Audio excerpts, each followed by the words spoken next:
ونصلي ونسلم على رسول النبي الأمين الكريم الرؤوف الرحيم. أما بعد، أعوذ بالله من الشيطان الرجيم. بسم الله الرحمن الرحيم. قال الله تبارك وتعالى في القرآن المجيد: وما أدري ما يفعل بي ولا بكم. صدق اللہ مولانا العظیم وصدق رسوله النبی الکریم. مولا صلی وسلم دائما ابدا علی حبیبک خیر الخلق کلہم. اللہم صلی علی سیدنا و مولانا محمد وعلی آلہ وصحبہ وبارک وسلم. قابل خط عزت و تکریم سادات گرامی قدر حاضرین و سامعین، شرکائے نماز جمعہ مبارک، اللہ جل وعلا کا شکر ہے جس کی توفیق سے اس کے گھر میں اس کی یاد کی مجلس میں جمع ہے. میری دعا رب کائنات سب کی حاضری قبول و منظور فرمائے. اس دن اور اس ماہ صائف کی عظمتوں کے وسیلے سے حضور علیہ السلام اور جمیع امت مسلمہ، آقا علیہ السلام کی امت اور امت مسلمہ سے درگزر فرمائے. آج عقیدے کے ایک انتہائی اہم موضوع پر گفتگو کرنے جا رہا ہوں. اس امید کے ساتھ کہ آپ احباب توجہ کے ساتھ سماعت فرمائیں گے، اپنے قلوب و اذہان میں جگہ دیں گے، اور اگر آپ نے اس بات کو اپنے ذہن میں اتار لیا تو ہمارے معاشرے کے بہت سارے مسائل اور اختلافات کا حل اور اس کا رہنمائی اس گفتگو میں موجود ہے. یعنی بہت سارے عقدے حل ہو جائیں گے، غلط فہمیاں دور ہو جائیں گی اور شرع صدر نصیب ہو جائے گا. بنیادی بات جو ذہن میں محفوظ کرنے کی ضرورت ہے وہ یہ کہ قرآن مجید کے کئی مقامات ایسے ہیں جہاں آقا علیہ السلام اللہ کی بارگاہ میں اپنی عبدیت، عاجزی اور انکساری پیش کرتے ہیں. جہاں آقا علیہ السلام اللہ کی بارگاہ میں اپنی عاجزی پیش کریں، وہاں سے قاری قرآن پڑھنے والا امتی کو چاہیے کہ سیرت لے، اسوہ لے. اور قرآن مجید کے کچھ مقامات ایسے ہیں جہاں رب کائنات اپنے نبی کی شان بیان فرماتا ہے. جہاں رب تعالیٰ اپنے نبی کی شان بیان فرمائے، قاری قرآن کو چاہیے اسے عقیدہ بنائے. یہ دو پہلو ہیں جو قابل توجہ ہیں. شاید میں نے عالمی میلاد کانفرنس میلاد پاکستان میں اسی آیت سے آغاز کیا تھا، لیکن بعض لوگ کے شیڈول پرابلم ہوتا ہے ٹائم کا، تو میں بات کو آگے نہیں بڑھا سکا تھا. میں چاہتا ہوں آج کی اس نشست میں اپنے قارئین اور سامعین کے نظر میں نے دو باتیں پیش کی ہیں. ایک، آقا علیہ السلام اللہ کی بارگاہ میں اپنی عاجزی پیش کرتے ہیں. ہوگا قرآن، ہوگا وہ بھی قرآن، مگر خدا بات نبی سے یا امت سے نہیں کرے گا، بلکہ نبی اللہ سے بات کرے گا. یہ مقام سمجھنا ہے، اس کو فرق محسوس کرنا ہے کہ کہیں آقا علیہ السلام اللہ سے بات کریں گے، عرض کریں گے، قرآن ہوگا، مگر وہاں سے ہم نے پردے والوں نے سیرت لے لی ہے. دوسرے مقام پر رب نبی سے بات کرے گا، نبی کی رفت بیان کرے گا، شان بیان کرے گا، عظمت بیان کرے گا. جب رب نبی کی شان بیان کرے، امت کو چاہیے اسے عقیدہ بنائے. ہماری بات کی سمجھ لیجیے، جہاں سے ہم نے سیرت لینی تھی ہم نے اسے عقیدہ بنایا، اور نتیجہ یہ نکلا کہ عقیدہ تو لٹنا ہی تھا، دین بھی لٹا بیٹھے. انہی مقامات میں سے ایک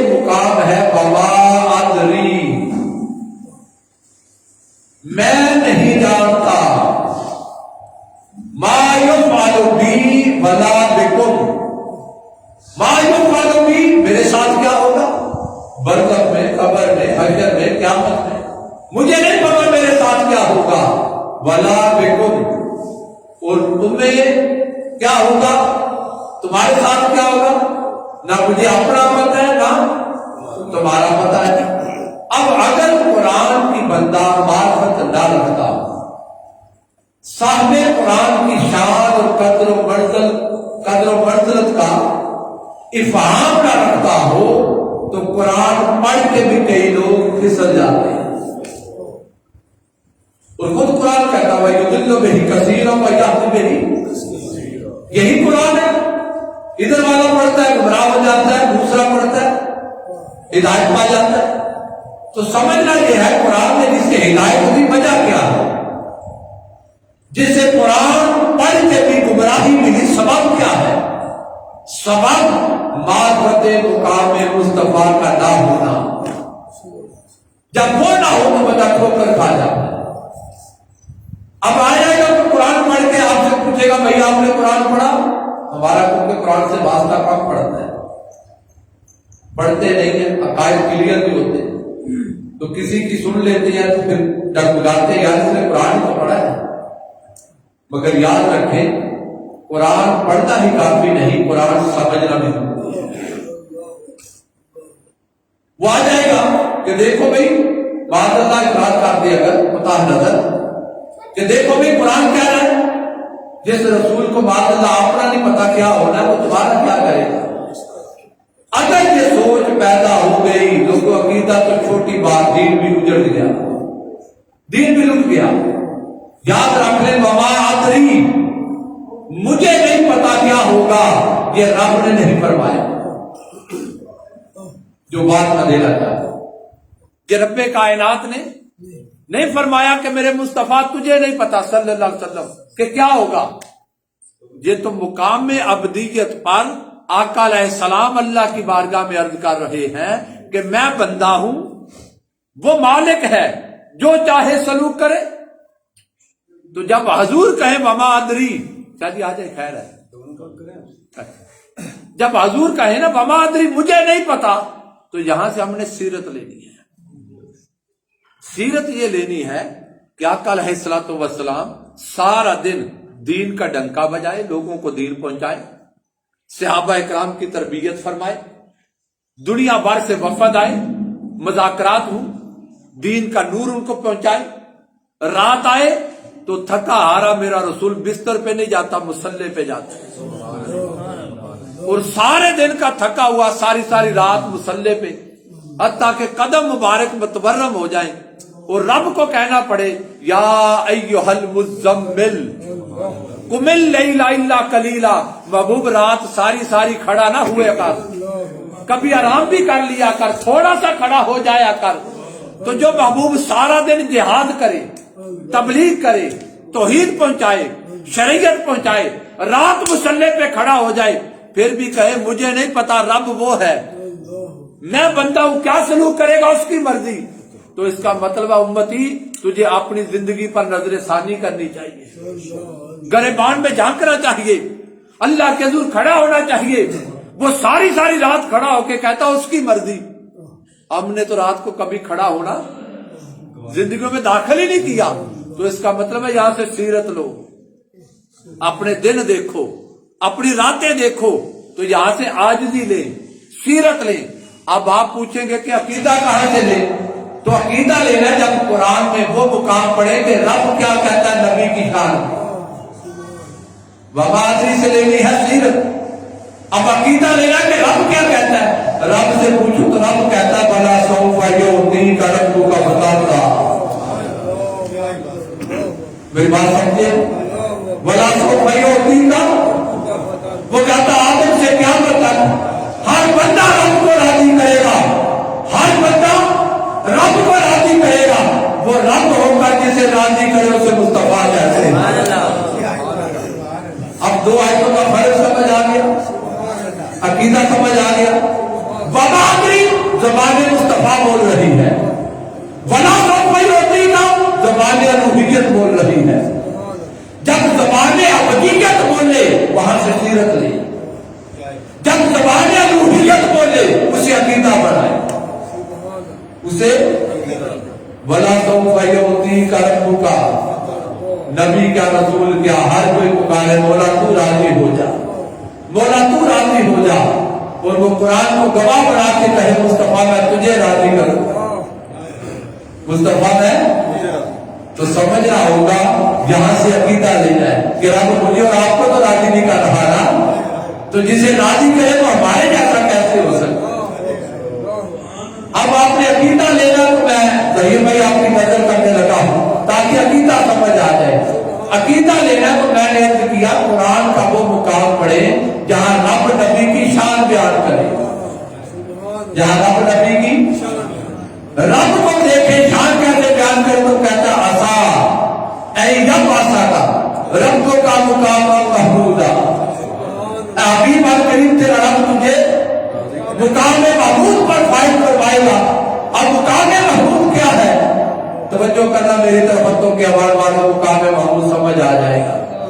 امام ابوسی کو پڑھے یا قرطبی کو پڑھے یا دور حاضر کے شیخ الاسلام ڈاکٹر محمد طاہر القادری کو پڑھے، آپ فرماتے ہیں مقام محمود قیامت کا دن ہوگا، حشر برپا ہوگا، آدم سے قیامت تک انسانیت کا پہلے میں ہوگی، حشر کے میدان میں ہوگی، اسی حشر کے میدان میں ایک سٹیج لگا ہوگا، اس سٹیج پر نور کے ممبروں پر مینوں پر کہیں اولیاء، کہیں صلحاء، کہیں شہداء اپنی اپنی شان کے لائق، کہیں انبیاء، کہیں رسول ہوں گے، جن کا حساب ہونا ہے وہ حشر کے میدان میں، اور ان کو پروٹوکول کے ساتھ ممبروں کا تینوں پر نور کے سٹیج پر کہیں اولیاء، کہیں صلحاء، کہیں شہنشاہ لاہور داتا علی حجویر ہوں گے، کہیں سید طاہر العابدین ہوں گے، کہیں موسم ثقلین ہوں گے، کہیں تاجدار ہند ہوں گے،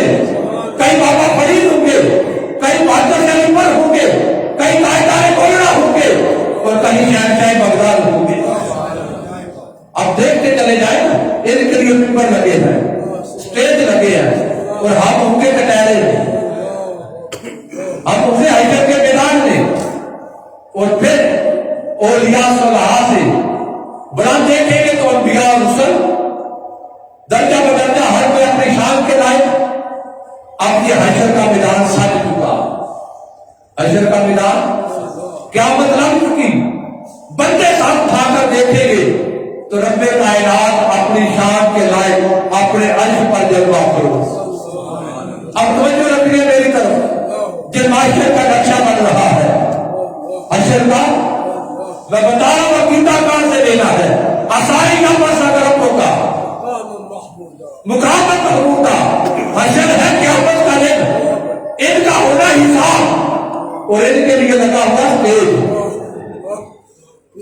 اور اسی حشر کے میدان میں عرش سجا ہے، رب کائنات اپنی شان کے لائق عرش پر۔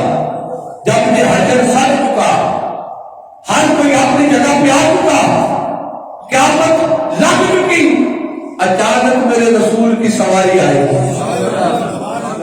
میرے نبی علیہ السلام کی ایمان والے ذرا غور تو کر، قیامت سج گئی، اب نبی کی سواری آئی، تو شاید وجدان یہ کہتا ہے کہ جب قیامت کے دن میرے نبی کی آمد ہوگی تو خود قیامت پر بھی قیامت ہوگی۔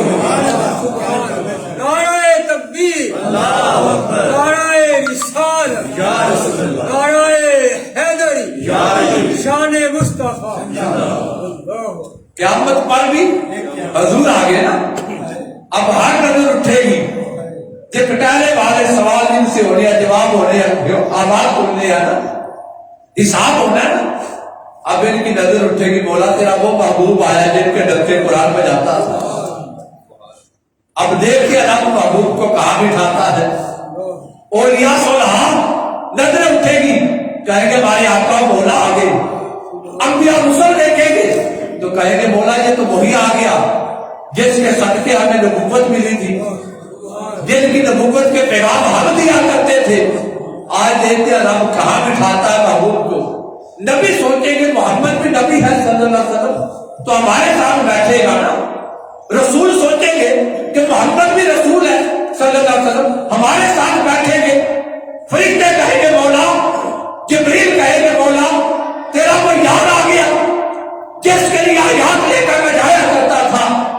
اور جس کی قسمیں تیرا قرآن اٹھایا کرتا تھا، بتا تیرے محبوب کو کہاں بٹھائے؟ آواز آئی کہ فرشتوں میرے عرش پر، میرے عرش پر میری کرسی کے دائیں طرف ایک کرسی لگائی جائے، عرش خدا پہ مصطفیٰ کو بٹھایا جائے۔ عرش ہوگا خدا کا، میرا جملہ سننا، عرش ہوگا خدا کا، جلوہ ہوگا مصطفیٰ کا، جلوہ ہوگا، پھر آواز آئے گی اسائی یا پاسا کربوں کا، یہ ہے مقام محمود۔ ببادری پڑھو، سیرت لو، ببادری سیرت لو، اسائی یا پاسا کا مقام محمود پڑھو تو عقیدہ بڑھاؤ۔ تمہیں تو حساب کی پڑی ہوگی نا، تھر تھر کپکپا رہے ہوں گے، رب بڑے جلال میں، سورج سر کے اوپر، پسینے میں شرابور، اور جس دن آپ عرش پہ بٹھائے وہ ہمارے جیسا، وہاں سے لینی ہے سیرت، وہاں سے لینی ہے، یہاں سے لینا ہے۔ اب سمجھ آ گیا فرق کیا ہے وہ بھی قرآن ہے یہ بھی قرآن۔ اب فرق قاری نے، پڑھنے والے نے کرنا ہے کہ میں نے سیرت کہاں سے لینی، ببادری میں نہیں جانتا۔ تو جب حضوری کہہ رہے مقام محمود تو مصطفیٰ بتا رہی ہے میں آپ کے عرش پہ بیٹھوں گا، تو حضور کو پتہ نہیں میں نے کیا ہوگا، میرے ساتھ کہاں بیٹھ رہا ہے، مگر پھر بھی جان کے کہے ببادری، یہ میرے مصطفیٰ کی عاجزی ہے۔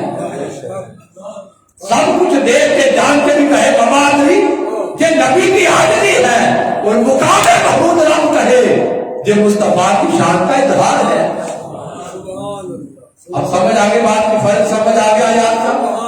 اب میں چاہتا ہوں کہ عقیدہ قرآن سے، تفسیر قرآن بالقرآن، قرآن قرآن سے سمجھے۔ اگر قرآن کے مقابلے میں آپ کو حدیث پیش کرے، یہاں لوگوں کو تکلیف ہوتی ہے، کہتے ہیں جی ضعیف حدیث ہے، میں حدیث نہیں پیش کر رہا، قرآن ہی پیش کر رہا، تاکہ عقیدہ قرآن سے ملے۔ تو اگر سمجھ آ گئی تو میں چاہتا ہوں ایک حدیث بھی پیش کر، مگر یاد رکھ لو ہمارے نزدیک تو ہم قرآن کو بھی اس لیے مانتے ہیں کہ زبان مصطفیٰ سے ملا ہے۔ حضور نے کہا یہ قرآن، مان لیا۔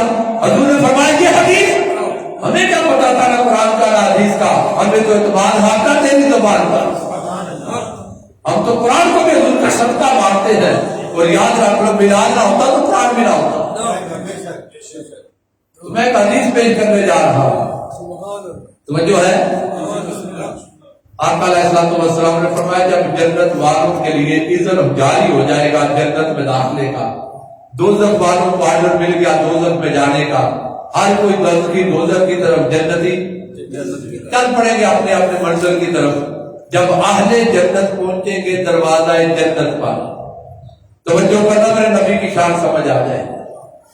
جنت کا اذن مل چکا، پروانہ مل چکا، ٹکٹ مل چکی، داخلے کی اجازت، حساب کتاب، نبی کیا رسول کیا، آدم سے عیسیٰ تک ہر کوئی، اور ان کے امتی جنت میں جانے والے ہر کوئی دروازہ جنت میں پہنچیں گے، دروازے بند، دروازے اب کھڑے ہیں، دروازے بند۔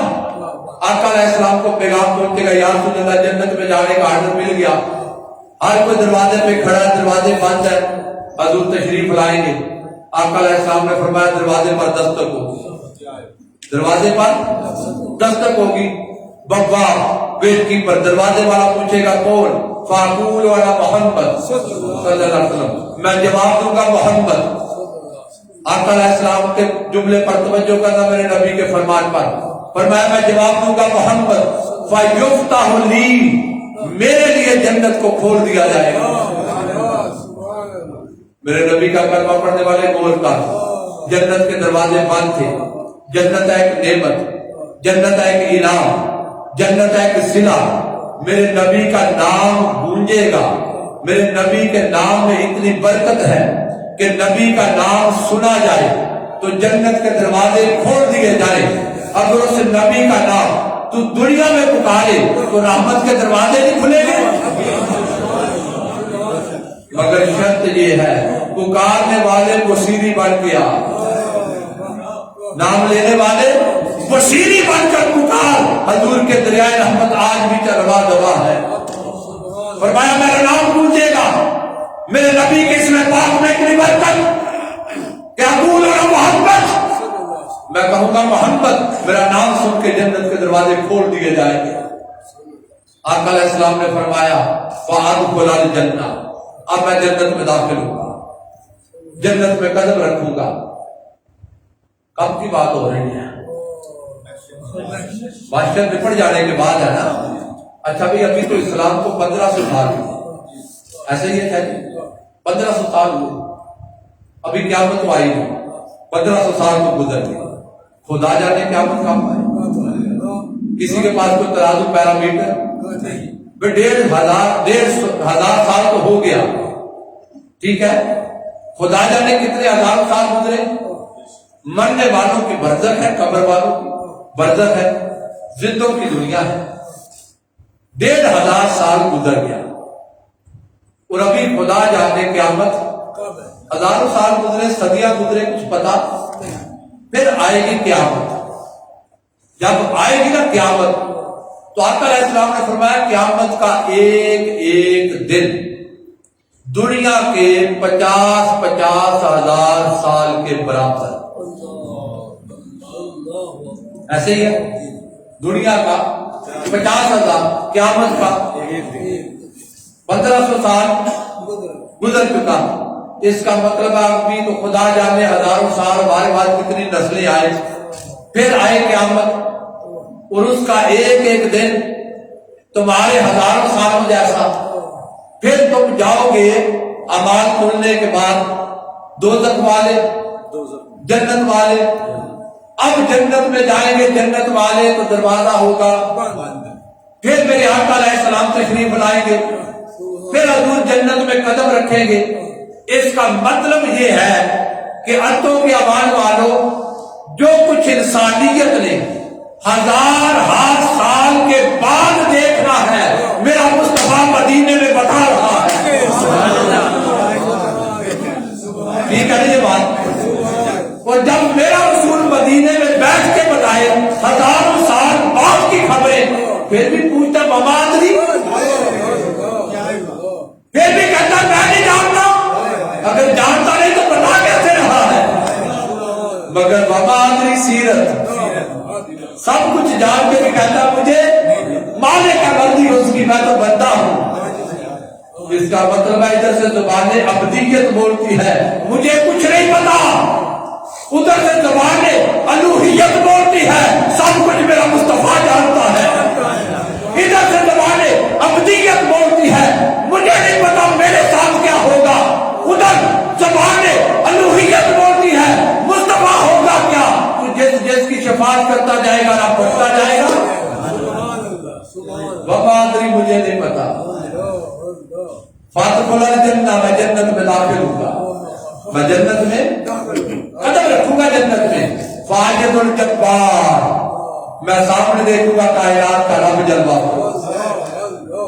میں جنت میں ذرا تصور کریں نا کیا وہ منظر ہوگا. میں جنت میں قدم رکھوں گا، سامنے رب کائنات، میں اپنے رب کو دیکھوں گا. اسجد لہو، میں رب کے حضور سجدے میں گر جاؤں گا. میں رب کے حضور. اب توجہ کرنا میرے بھائی میرے عزیز، غور کرنا.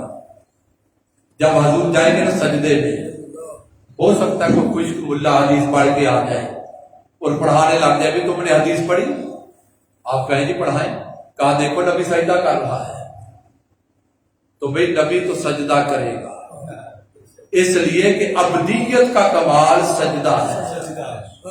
ابدیت کا کمال، حضور عبد ہے، سجدہ تو کریں گے مگر غور یہ کار جنت میں سجدوں کی ضرورت نہیں.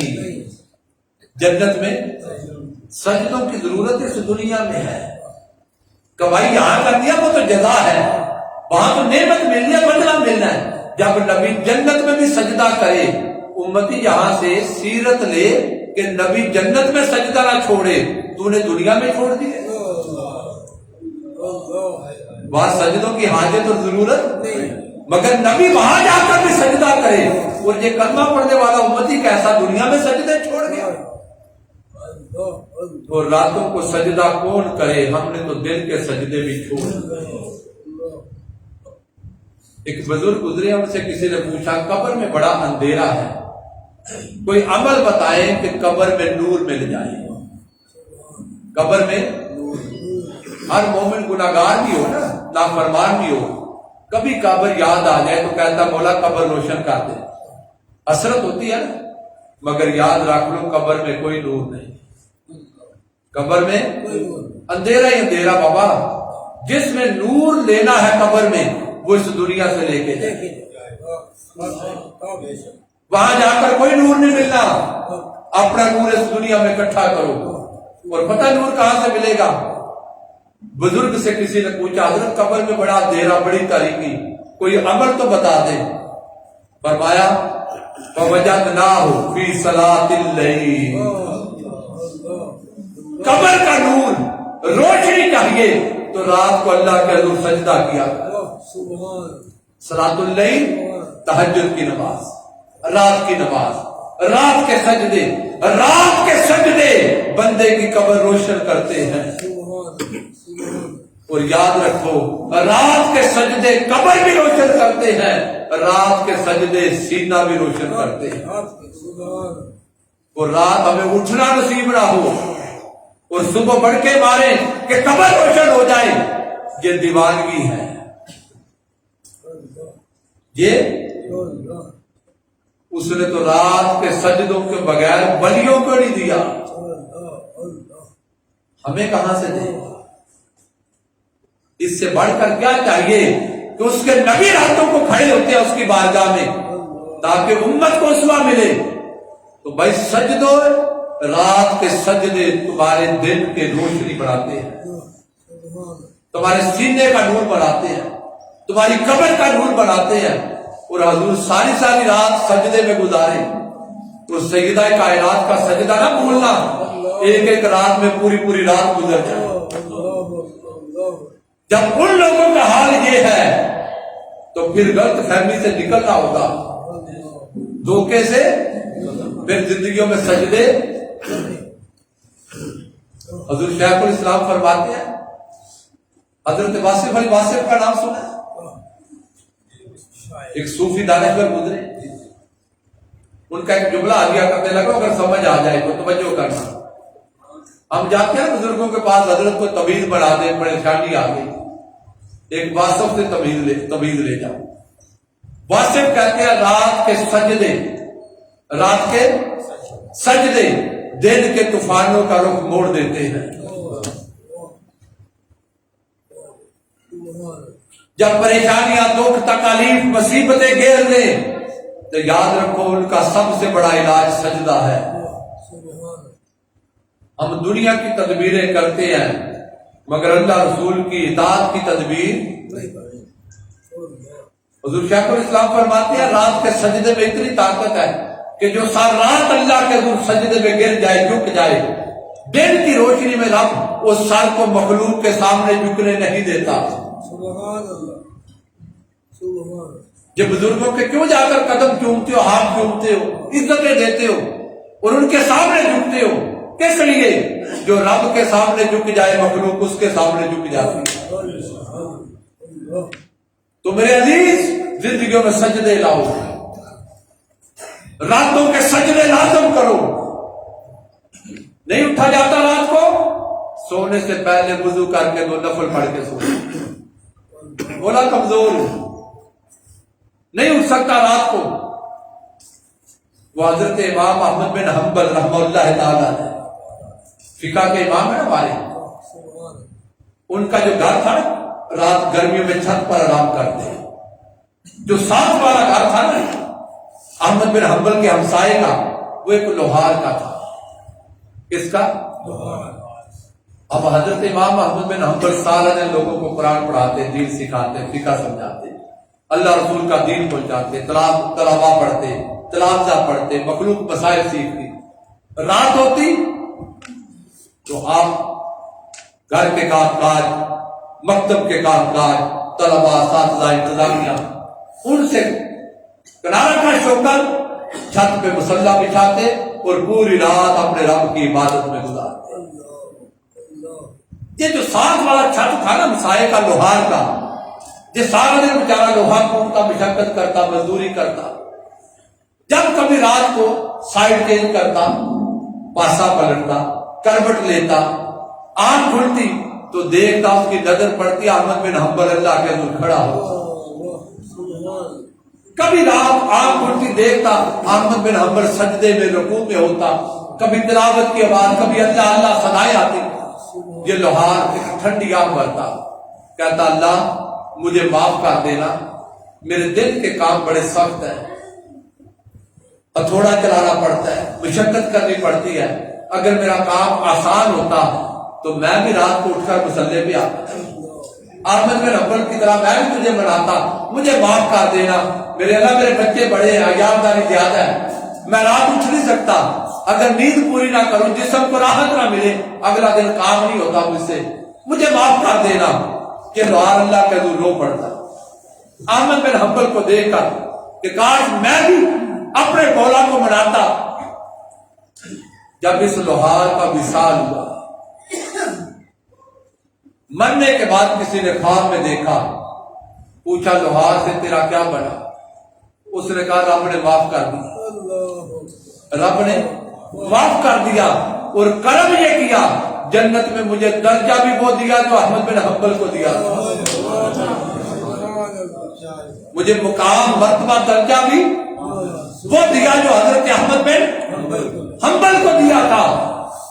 خواب دیکھنے والے نے کہا حضرت تجھے اتنا بڑا درجہ کیسے مل گیا؟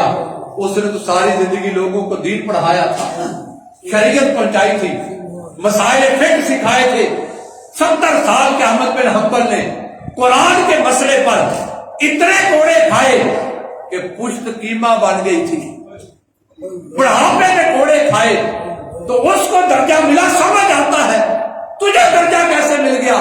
اس نے کہا میرے پاس عمل تو کوئی نہیں تھا، مگر وہ جو رات حسرت بھری ندا پیش کرتا تھا مولا اگر مجھے بھی آسانی ہوتی تیری بارگاہ میں کھڑا ہو جاتا، میرے پاس عمل نہیں تھا، اس نیت کے صدقے مجھے بھی درجہ مل گیا۔ میں کہتا ہوں ہم راتوں کو نہیں اٹھ سکتے، کمزور لوگ ہیں، مسلوں پر نہیں بیٹھ سکتے، ایمان کمزور ہو گئے، جسم کمزور ہو گئے، مسائل بڑھ گئے، ٹینشنیں بڑھ گئی، پریشانیاں بڑھ گئی، ایام داریاں بڑھ گئی، گھریلو کام کاج ایسے ہیں، رات سو کر نیند پوری نہ کریں، جسم ساتھ نہیں دیتے۔ اللہ کے بندو رات کو نہیں اٹھ سکتے، مگر سونے سے پہلے تو جھک سکتے ہو نا، سوتے ہوئے وضو کر کے مصلے پہ کھڑے ہو جاؤ، بولا رات نہیں اٹھ سکتے، میرے یہی نفل قبول کر لے، وہ مالک ہے جس نے رات کو قبول کر لیا وہ آپ بھی کر لے۔ اپنے ندامت تو پیش کر، شرمندگی تو پیش کر، ابدیت کو پیش کر، عاجزی تو پیش کر۔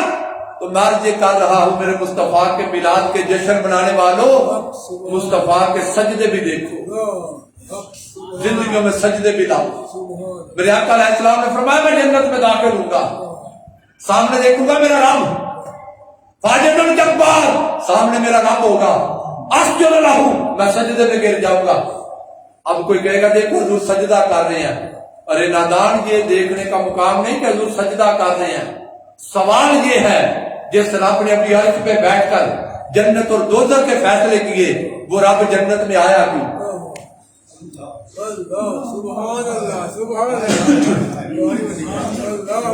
ابھی تو عرش پہ تھا نا، فیصلے کر رہا تھا اسے جنت بھیجو، اسے دوزخ بھیجو، ساری باتیں نپٹائی، اب جنت میں کیوں آیا؟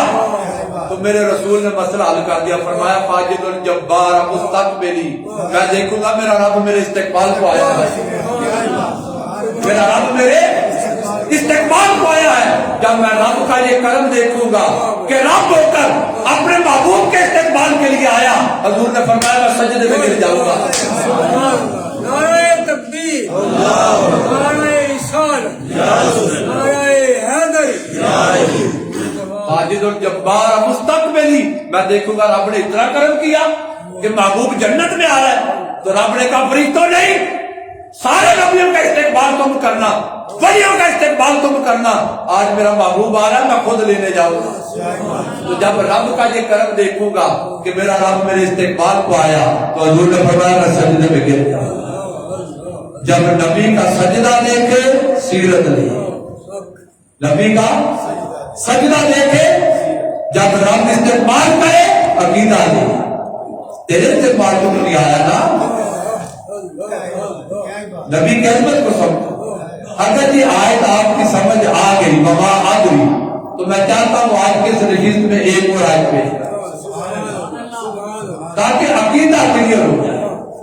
ایسی ایک آیت ہے وَلَوْ كُنْتُ عَالَمُ الْغَيْبِ لَاسْتَكْثَرْتُ مِنَ الْخَيْرِ، اگر میں خود سے غیب جانتا ہوتا اپنے لیے بڑی خیر جمع کر لیتا، مجھے کوئی چیز نقصان نہ پہنچاتی۔ اب کوئی قرآن نہ سمجھتا ہو، صاحب قرآن کی معرفت نہ ہو، اور آقا کہتے دیکھو نبی غیب جانتا ہے، اگر نبی غیب جانتا ہوتا تو قرآن یہ کیوں کہتا؟ تو یہاں بھی میں عرض کرتا جو توجہ کر لو، وَلَوْ كُنْتُ عَالَمُ الْغَيْبِ، اگر میں خود سے غیب جانتا ہوتا، یہ رب تعالیٰ نہیں فرما رہا، مصطفیٰ اللہ کی بارگاہ میں پیش کر دیں۔ جب نبی بولے تو عاجزی لینی ہے، رب نے کہا میرا نبی غیب نہیں جانتا، یہ تو حضور فرما رہے ہیں لوگوں میں خود سے نہیں جانتا، جو جانتا ہوں میرے رب کا کرم ہے۔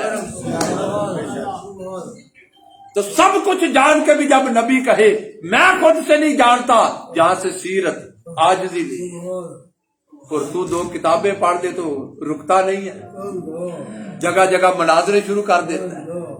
تو دیکھ تیرا نبی، حضور نے فرمایا میں خود سے نہیں جانتا، اپنی ذات کی نفی ہے، اپنی ذات کی نفی، اس کی عطا کی نفی نہیں ہے۔ جملے پہ توجہ کر، میں خود سے نہیں جانتا، ذات کی نفی عاجزی، اس کی عطا کی نفی۔ اب جب رسول بولے تو عاجزی لینی ہے۔ اب آپ کہیں جی عقیدہ علم غیب کہاں سے لینا ہے؟ عقیدہ علم غیب لینا تو قرآن پڑھے رب کیا فرماتا ہے،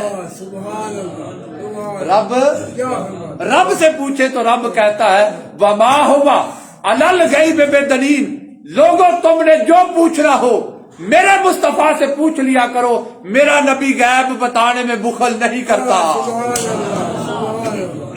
جو پوچھنا ہو میرے نبی سے، میرا مصطفیٰ غیب بتانے میں بخل نہیں کرتا۔ جب میرے رسول نے یہ آیت پڑھی نا تو مدینے میں منافق بھی بستے تھے نا، آپس میں باتیں کرنے لگ پڑے، ہنسنے لگ پڑے، اشارے کرنے لگ پڑے، دیکھو جی ہم منافق ہیں، ہمیں تو نبی جانتا نہیں، باتیں قیامت کی جنت کی۔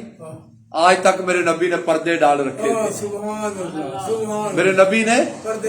میرے نبی نے سنا تو جلال میں آئے، فرمایا ما بال بقوم طائن فی علمی، اس قوم کا کیا حشر ہوگا جو میرے علم پر طعن کرتی ہے، صلونی اما شئتم الا اخبرتکم، ارے جو سوال کرنا ہے سوال تم کرتے جاؤ، جواب مصطفیٰ دیتا جائے گا۔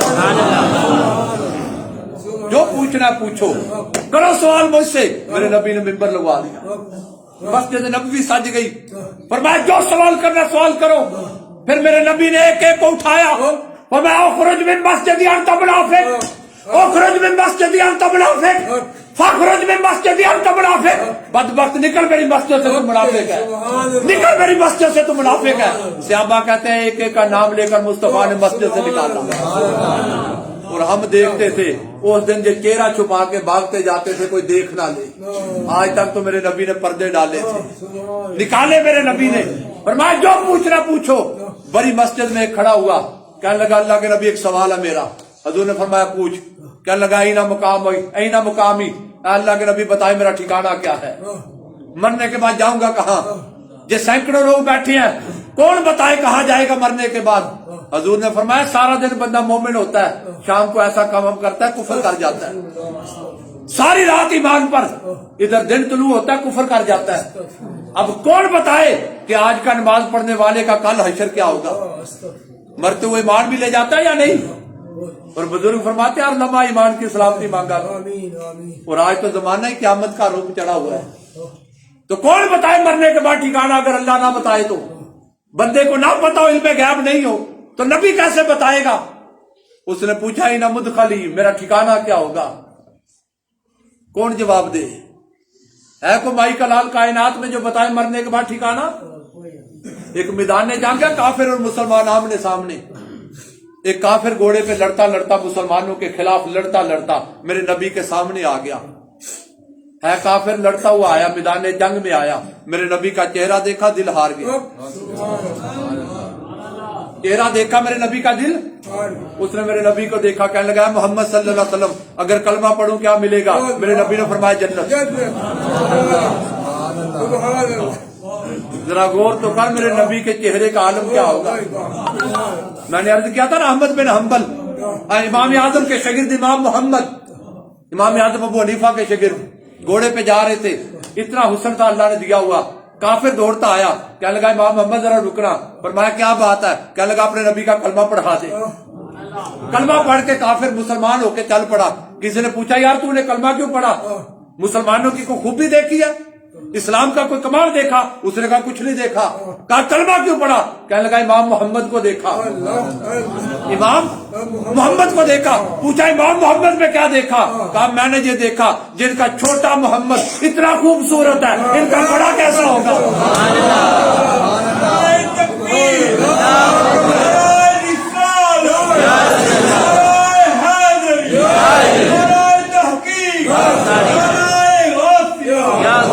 کہنے لگا جن کے غلام اتنے خوبصورت ہیں، ان کا نبی کیسا ہوگا. ذرا غور تو کر، میدان جنگ میں جب کافر نے میرا نبی دیکھا ہوگا. کہنے لگا اللہ کے نبی اگر کلمہ پڑھوں ایمان لے آؤں کیا ملے گا؟ میرے رسول نے فرمایا جنت. توجہ کرنا میرے نبی کے غلام کلمہ پڑھنے والے. اس کافر نے گھوڑے پہ بیٹھا ہوا تھا، کافر تھا، لڑتا آیا، حضور نے فرمایا جنت. اس نے گھوڑے پر کاٹھی پر بیٹھا ہوا تھا نا، زین میں پاؤں رکھا ہوا تھا رکاب میں. اب ٹانگ پھیلان کے اترتے ہیں نا، اگر پرانے زمانے میں گھوڑے کی سواری دیکھی ہو، ٹانگ ادھر پھیلائی، اترنے لگا، جیسے رکاب سے پاؤں اٹھانے لگا پاؤں پھسلا، وہ سر کے بل زمین پہ آیا. ادھر سر زمین سے ٹکرایا، ادھر روح پرواز کر گئی. ادھر سر زمین سے ٹکرایا، روح. صحابہ نے اٹھایا ایک طرف رکھا. جب جنگ ختم ہوئی میرے نبی نے فرمایا میرے غلاموں جس نے جنتی دیکھنا ہو اسے دیکھ لو.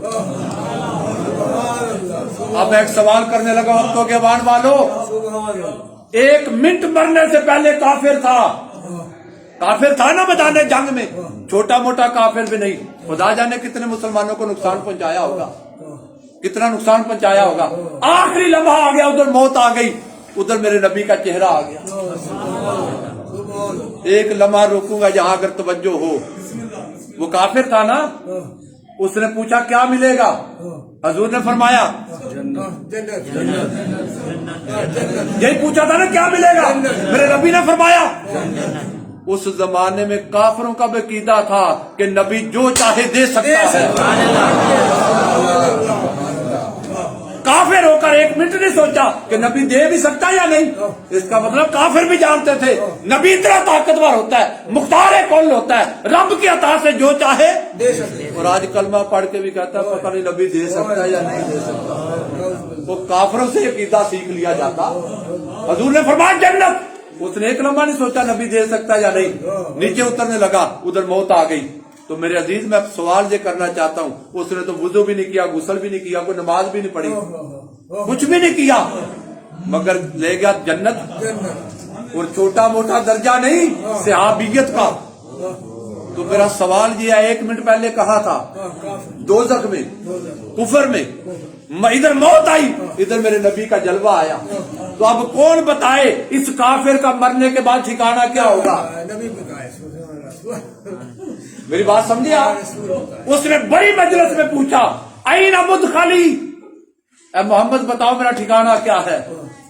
آج نمازیں بھی پڑھتا ہے، سامنے مسجد میں بھی بیٹھا ہے. حضور نے فرمایا مقام کا فی النار. بدبخت منافق ہے، تیرا ٹھکانہ دوزخ ہے. نگاہ نبوت جانتی ہے آج بھی منافق ہے، مرنے سے پہلے ایمان بھی نصیب نہیں ہوگا. میری بات سمجھ رہی ہے؟ اس مجلس میں ایک عجیب سوال آ گیا، توجہ کرنا تو کے عوام والوں. ایک عجیب سوال آ گیا. ایک شخص کھڑا ہو گیا، اس نے کہا اللہ کے نبی لوگ میرے باپ کا تانا دیتے ہیں، کہتے ہیں اس کا باپ کوئی اور ہے، یہ تو بتاؤ میرا باپ کون ہے. آج تو سائنس ترقی کر گئی، ڈی این اے ٹیسٹ آ گئے، لیبارٹریاں آ گئی.